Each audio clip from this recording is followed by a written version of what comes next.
रोज एक नई कहानी देखने के लिए चैनल को सब्सक्राइब करें और बेल आइकन दबाना ना भूलें। नंदिनी अपनी माँ कुंती और अपने पिता राघव के साथ रहा करती थी। नंदिनी काफी सुंदर थी, पर उसके माता पिता काफी गरीब थे। नंदिनी के माता पिता दोनों ही बाहर मजदूरी का काम किया करते थे। अगर उन्हें कभी काम नहीं मिलता था तो उनके घर में चूल्हा नहीं जलता था। ऐसे ही एक दिन नंदिनी के पापा, हम लोगों की उम्र गुजरती जा रही है और हमारी बेटी जवान होती जा रही है। मैं क्या सोच रही थी कि हमें अपने नंदिनी के हाथ पीले कर देने चाहिए। कुंती, तुम बिल्कुल सही कह रही हो।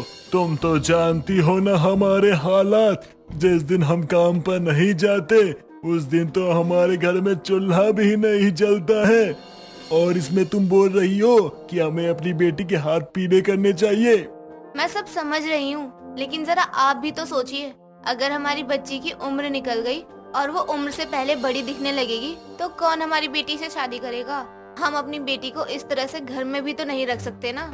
वो दोनों आपस में बात ही कर रहे थे, तभी वहाँ पर नंदिनी आ जाती है और अपने माता पिता को उसकी शादी की बात करता हुआ देख वो उनसे बोलती है, माँ पिताजी, आप किस बारे में बात कर रहे हैं?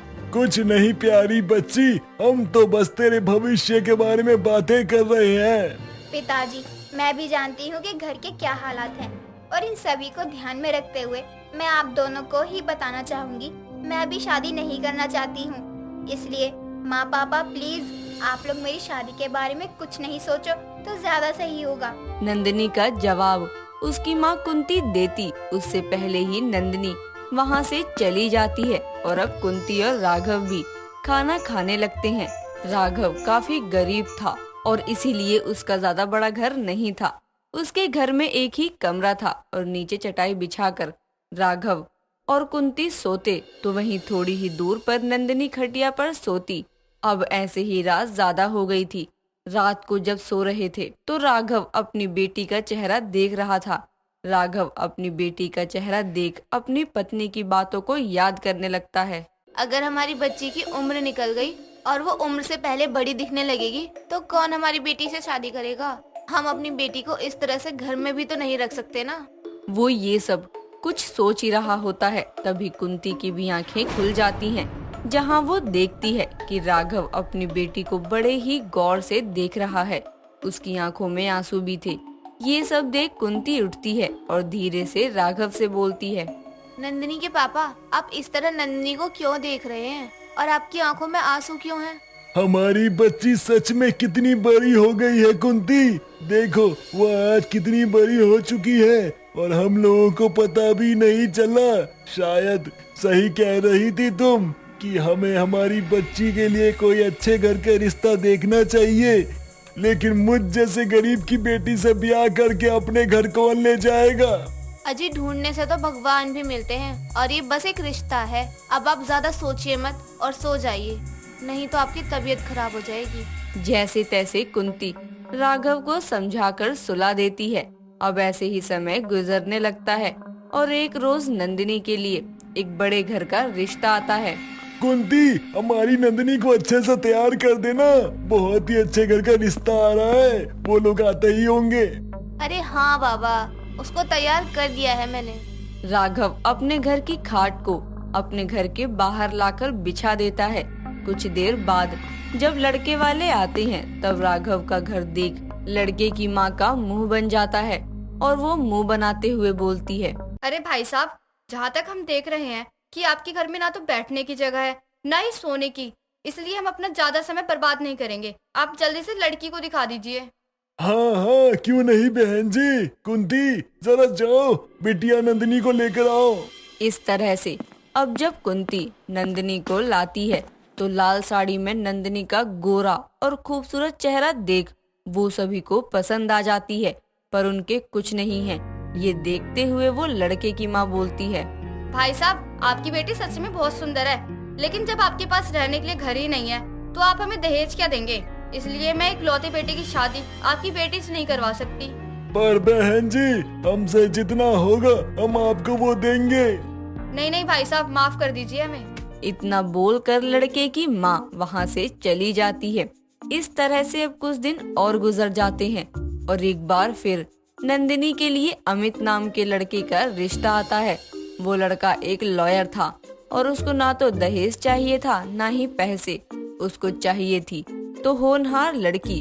और जब अमित अपनी माँ लीलावती के साथ नंदिनी के घर आता है तब वो नंदिनी को पसंद कर लेता है। चलिए, तो हम दोनों की तरफ से रिश्ता पक्का है। तो समधी जी, समधन जी, मैं सोच रही थी कि बच्चों को कुछ देर के लिए अकेला छोड़ देते हैं। बेटा जाओ, नंदिनी बहू से कुछ बात कर लो। इस तरह जहाँ एक तरफ नंदिनी और अमित एक दूसरे से बात कर रहे थे तो वहीं दूसरी तरफ लीलावती राघव और कुंती से बोलती है। समधी जी, अब मेरा बेटा लॉयर है, साथ ही हमारे रिश्तेदार भी है, तो मैं आशा करती हूँ कि आप समझ रहे होंगे कि मैं क्या कहना चाह रही हूँ। समधन जी, हम लोग तो बहुत गरीब लोग हैं, हम आपको आपके हिसाब का कहाँ ही दे पाएंगे। अरे भाई साहब, मैं तो बस ये कह रही हूँ कि मेरी भी रिश्तेदार हैं, बस आप उतना दे दीजिए जिसमें मेरे रिश्तेदारों का मुंह बंद हो जाए। बाकी हमारे पास ना तो धन की कमी है ना ही दौलत की।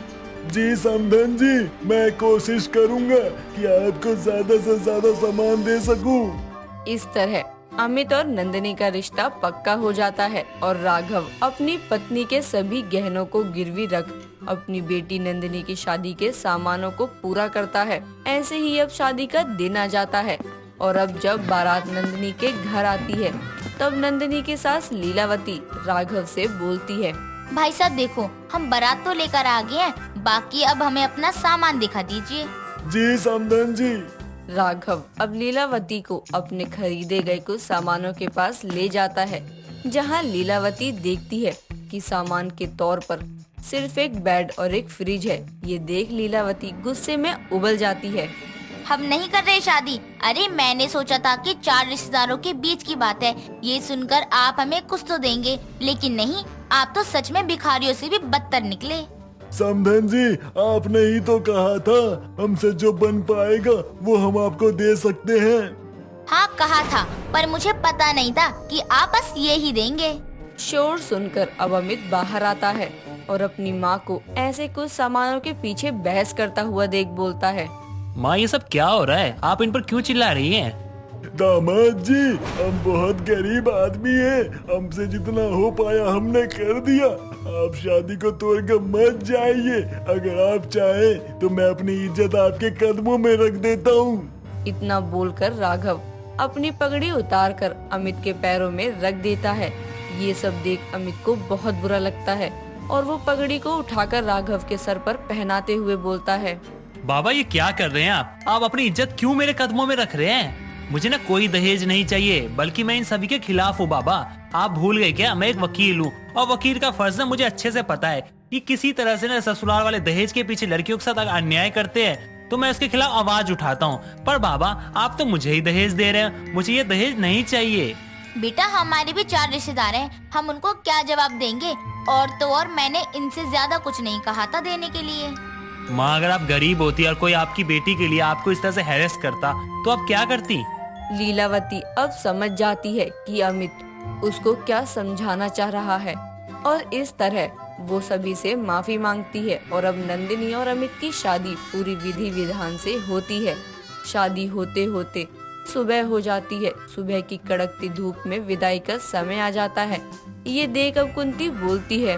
नंदिनी के पापा, धूप आ गई है, हमें अपने नंदिनी की विदाई धूप में नहीं करनी चाहिए। हाँ कुंती, तुम बिल्कुल सही कह रही हो, इतनी धूप में अपनी बेटी की विदाई करना सही नहीं होगा। वो दोनों आपस में बात ही कर रहे थे, तभी लीलावती आती है और उन दोनों से बोलती है।